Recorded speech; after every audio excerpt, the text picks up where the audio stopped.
எல்லாருக்கும் வணக்கம். நான் உங்க தினேஷ் பேசுறேன். இன்னைக்கு காலையில இருந்து ஒரு நியூஸ் இந்த மாதிரி மோசடி செய்து விட்டார் தினேஷ் அப்படின்னு சொல்லிட்டு பரவலா நிறைய இடத்துல ஒரு ஃபால்ஸான ஒரு கம்ப்ளைண்ட் சம்பந்தமா நிறைய நியூஸ்கள் வந்துட்டு இருக்கு. இது என்னன்னு கேட்டீங்கன்னா, வள்ளியூர் பக்கத்துல பனங்குடின்னு ஒரு ஸ்டேஷன்ல ஒருத்தர் என் மேல ஒரு ஃபால்ஸ் கம்ப்ளைண்ட் கொடுத்திருக்கிறாரு. அது என்னன்னு கேட்டீங்கன்னா, கருணாநிதி என்ற நபர் அவர் ஒய்ஃபுக்கு ஈபில வேலை வாங்கி தரதா சொல்லி நான் காசு வாங்கிட்டு ஏமாத்திட்டேன் அப்படின்னு சொல்லிட்டு ஒரு ஃபால்ஸ் கம்ப்ளைண்ட் ஒன்று.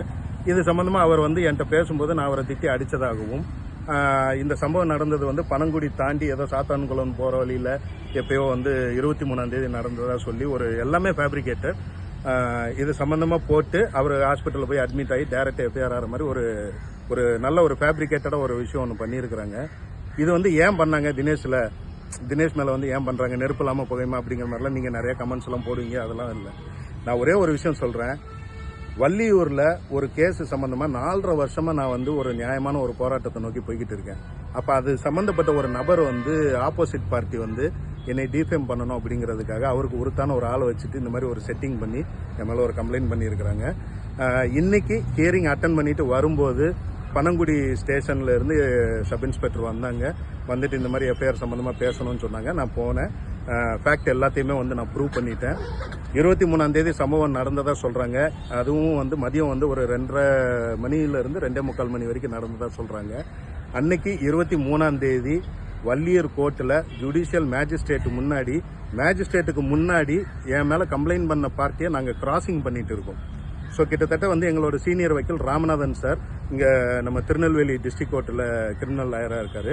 அவர் தான் என்னோட வழக்கறிஞர். அவர் அந்த 23/10 அக்டோபர் அந்த சமயத்தில் அவரை கோர்ட்டில் வச்ச 2.25 வரைக்கும் எங்கள் கிராசிங்கே நடக்குது. அதுக்கப்புறம் நாங்கள் இதெல்லாம் பண்ணோம் அப்படிங்கிற மாதிரி சொல்கிறாங்க. அதே நேரத்தில் அவர் சொல்கிற சம்பவ தன்னைக்கு பார்த்தீங்கன்னா அடுத்த 10 நிமிஷத்தை தாண்டி நாங்கள் நாங்குநேரியெல்லாம் தாண்டி போயிட்டோம். அதாவது இந்த காரில் நானும் எங்கள் அப்பாவும் போய் தாக்குனதா சொல்கிறாங்க. எங்கள் அப்பாவுக்கு 75 வயசு. எங்கள் அப்பாவை நீங்கள் பிக் பாஸ்லேயே பார்த்துருப்பீங்க எவ்வளோ ஒரு இதாக இருப்பாங்கன்னு சொல்லிட்டு. ஸோ அவர் நான்லாம் தாக்குனதா ஒரு ஃபால்ஸான ஒரு கம்ப்ளைண்ட்டை கிரியேட் பண்ணுறாங்க. இந்த கார் நாங்குநேரியை தாண்டி அந்த டயத்தில் எங்கேயோ போயிடுச்சு, திருநெல்வேலிக்கு போயிடுச்சு. ஸோ இது எல்லாமே ஃபால்ஸ் அண்ட் ஃபேப்ரிகேட்டட் அப்படிங்கிறத என் சைடு நான் ப்ரூவ் பண்ணிட்டு வந்துட்டேன். அவங்க இன்வெஸ்டிகேஷன் ஆஃபீஸரும் அதை எல்லாத்தையும் நோட் பண்ணிக்கிட்டாங்க. அண்ட் ஆல்மோஸ்ட் இது எந்த ஒரு இதுவுமே இல்லை. இதை பண்ணது யாருன்னு பார்த்தீங்கன்னா, இப்போ இந்த வள்ளியூரில் என்னோட ஒரு கம்பெனியோட காசோலை எடுத்து ஒரு மேனேஜர் ப்ளஸ் அந்த வள்ளியூரில் ஒரு நாய்க்குட்டி செல்வின் அப்படின்னு சொல்லுவாங்க. ஏன்னா அவர் ஒரு 10 வருஷத்துக்கு முன்னாடி நாய்க்குட்டின்னு ஒரு படம் ஒன்று நடிச்சிருந்தாரு. ஸோ இந்த வள்ளியூர் வட்டாரங்களில் கேட்டாலே சொல்லுவாங்க, இந்த விண்டு மில்லுக்கு அதை செக்யூரிட்டிஸ் சப்ளை பண்ணுறது அந்த மாதிரி அதை என்னமோ நிறைய பிஸ்னஸ் பண்ணுறாருங்கிறாங்க. அவரை பற்றி விசாரிச்சாலே சொல்லிடுவாங்க. வள்ளியூர் இந்த சுற்று வட்டாரத்தில் அவர் கேட்டாலே சொல்லுவாங்க, நாய்க்குட்டி செல்வின்னு கேட்டாலே சொல்லுவாங்க. ஸோ அந்த நபர் நான் சந்திச்சுட்டு வர வழக்கில் ஆப்போசிட் பார்ட்டி. ஸோ கிட்டத்தட்ட கிராசிங்கில் எனக்கு தெரிஞ்ச அவர் இந்த வழக்கில் ஏதாவது அவருக்கு ஃபேவரபிளா இல்லாமல் போகுதுன்னு நினைச்சாரா என்னன்னு தெரியல.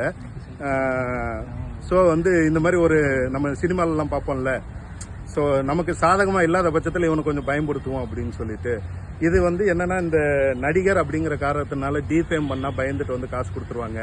அப்புறம் இவங்க கிட்ட எவ்வளவு நாளும் பணம் பறிக்கலாம். இப்பெல்லாம் நிறைய கும்பல் சுத்திட்டு இருக்கு.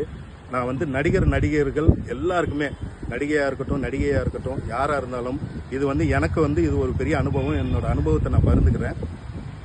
நம்மளை பழிவாங்கணும்னு நினைச்சாங்கன்னா யாரை வச்சு எப்பனாலும் செட்டிங் பண்ணி ஏதோ ஒரு திடீர்னு ஒரு எஃப்ஐஆர் ஆகிற மாதிரி கூட ஒரு விஷயம் பண்ணிடுவாங்க.